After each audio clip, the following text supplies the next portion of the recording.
A handshake in Manila just changed the global power structure. And what happened next has the White House absolutely terrified. Most people missed it completely. While the world focused on the usual diplomatic theater at the APEC Summit, one moment rewrote the rules of international politics. When Canada's Mark Carney sat down with China's Xi Jinping, something unprecedented occurred. No tension, no posturing. Just two leaders speaking as equals for the first time in 8 years. And within hours, financial markets started recalculating everything they thought they knew about North American influence. This isn't just another diplomatic meeting. This is about how Canada diplomacy just outmaneuvered both superpowers simultaneously, and the evidence suggests Trump's entire trade strategy might be collapsing because of it. Let me show you what really happened. Because while Trump trade wars continue escalating and U.S.-China relations hit new lows, Mark Carney quietly executed the most brilliant geopolitical play in decades. And nobody saw it coming. For nearly 10 years, Canada-China relations were frozen solid. It started in 2018 when Beijing detained 2 Canadians after Ottawa arrested a Huawei executive at Washington's request. Trade stopped. Diplomatic channels went dark.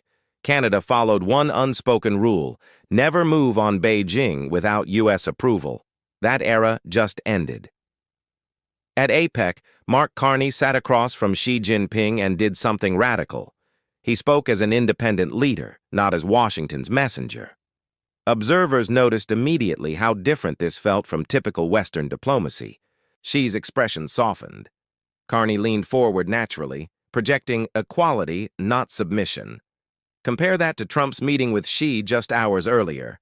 Stiff handshakes, forced smiles. Every sentence felt like a strategic jab. The contrast exposed 2 completely different approaches to Canada diplomacy. Trump led with confrontation. Carney led with composure.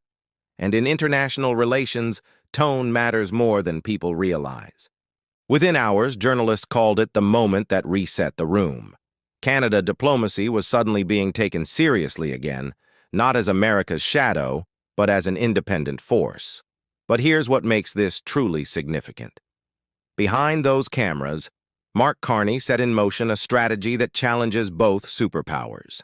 Instead of reopening dialogue through political grandstanding, he rebuilt trust through patience.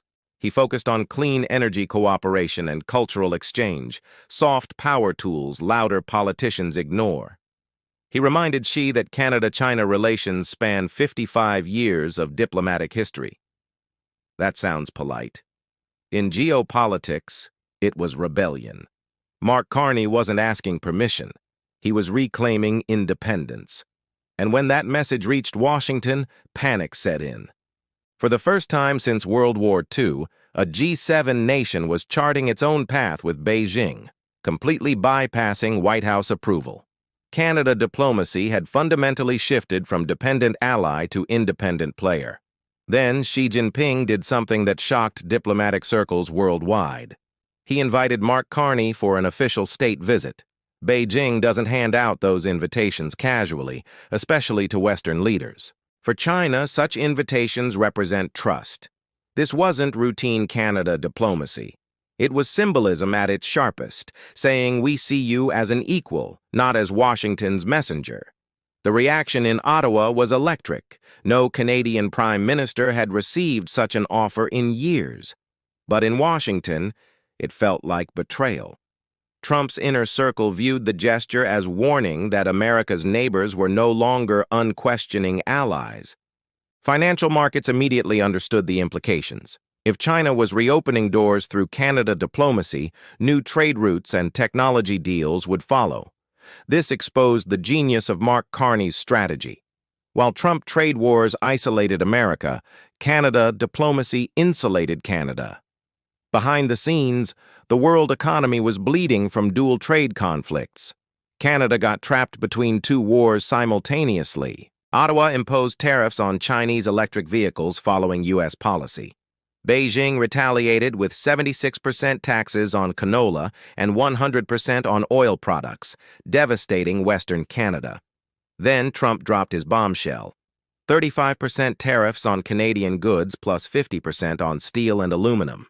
Trade talks collapsed after Ontario ran an ad Trump called provocative.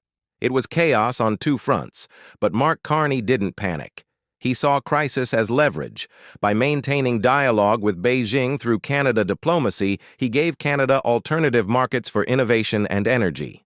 While Trump weaponized tariffs, Mark Carney weaponized trust.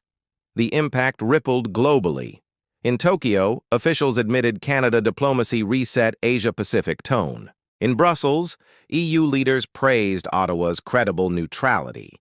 Within months, Japanese and Korean companies began routing investments through Canada instead of directly to the U.S. It wasn't politics, it was confidence. Mark Carney had turned geography into leverage and Canada diplomacy into a shield. By 2025, think tanks started referencing the Carney Doctrine, a strategy of controlled independence and partnership over polarization.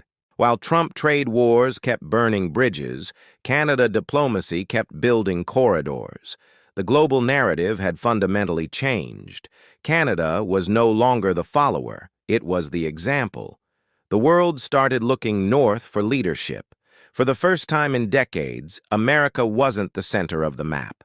Mark Carney achieved, through calm, what Trump couldn't achieve through chaos, genuine global influence.